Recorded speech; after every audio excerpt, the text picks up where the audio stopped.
Have you ever felt totally swamped by your feelings? Like you're caught in a massive storm and you don't have a compass? Well, today we're diving into a really powerful idea from the book, The Emotional Map. It's basically a guide to charting all the storms, deserts, and mountains inside your own head. So, let's meet our main character, a 16-year-old named Elias. This quote, it just nails his reality. For him, feelings aren't just feelings. They're these chaotic, massive forces. It's like there's a constant hurricane just raging inside of him. And this is so key to understanding him. We're not just talking about a moody teen. Think about it like this. It's like he's been dropped in the middle of a dense forest at midnight with no flashlight. He's not trying to be difficult. He's just completely lost. All these emotions are hitting him at once, at full blast, and he has absolutely no instruction manual for any of it. And that leads us to the real heart of this whole idea. It's all about a huge shift in how you see things. It's about going from being tossed around by the waves of your feelings to actually learning how to read the currents, chart a course, and become the captain of your own emotional ship. So, how does this whole change even begin? Well, it all starts with a new tool, a completely new kind of map. And it's introduced by a school counselor, who, lucky for Elias, sees the world a little bit differently. So Elias winds up in the office of his school counselor, Mr. Thorne, and this moment, it's a total game changer. See, instead of asking the same old questions like, why are you so angry all the time? Thorne does something completely different. He's not trying to fix a problem. He's just trying to see the world from Elias's point of view. And this is the big idea. The emotional map isn't about the why. It's about the where. It completely reframes your feelings.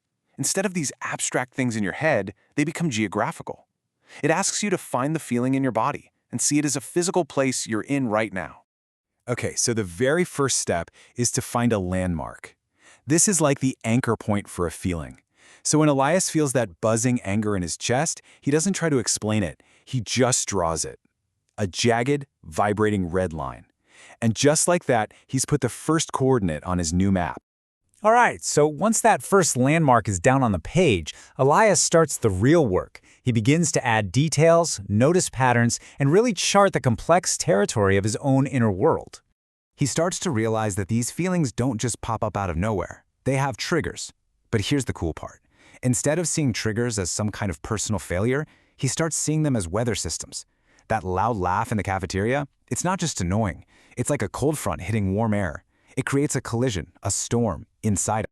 And by paying attention, he starts to identify these really specific weather patterns. You've got the sudden flash, that instant burst of heat and rage. Then there's the low-pressure fog, that heavy, gray mood that just settles over everything. And the static wind, that buzzing, nervous energy where you just can't sit still. Just naming them gives them a shape, which makes them way less overwhelming. I mean, what a great way to put it, right?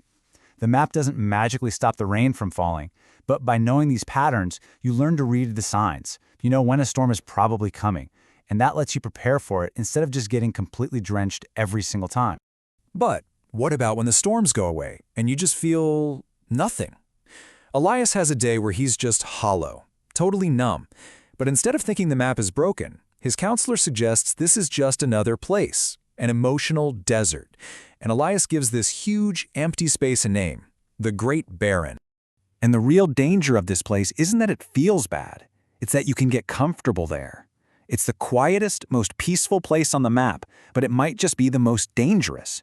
Because if you stay too long, you might forget to even look for a way out. Okay, so Elias has charted storms, he's charted deserts, but a map is pretty useless if it just sits in a book, right? So the next step is all about using it in the real world to navigate the tricky terrain of everyday life. So picture this, a super tense family dinner. His mom asks a simple question, and boom, he feels that familiar heat rising up. In the past, he would have just exploded, but now with this map in his head, he can identify his location. He realizes, oh, I'm standing at the Sulphur Springs, that shaky, unstable ground right before a volcano erupts. And suddenly the map gives him options. He can see the old path, the one where he explodes and storms off, and he knows it's a dead end. So instead, he chooses a different, calmer route. It's not about winning the argument anymore, it's about navigating the moment without burning everything to the ground. A map you never show anyone is really just a diary. So in this huge moment of vulnerability, Elias shows his map to his best friend Sam. And Sam doesn't laugh. He points to this dark, swirling area on the map and says, "Yeah, I get lost in this part sometimes too." And just like that, the map goes from being a private tool to a bridge. It creates a little outpost where he finally realizes he's not alone out there. And this brings us to the final leg of his journey. He's charted his world. He's learned to navigate it. But now he has to face his biggest test yet, a true emotional earthquake. This is where he really becomes his own navigator. The earthquake comes in the form of a rejection letter from a summer camp he was desperate to get into. The very first word he sees is regret. It's just one word, but it sets off a seismic shift. The ground completely drops out from under him, and it feels like every volcano on his map erupts at once. And this moment, this is where he understands the map's true purpose. He realizes the map was never meant to stop the earthquake from happening. It was meant to give him a plan for when it did.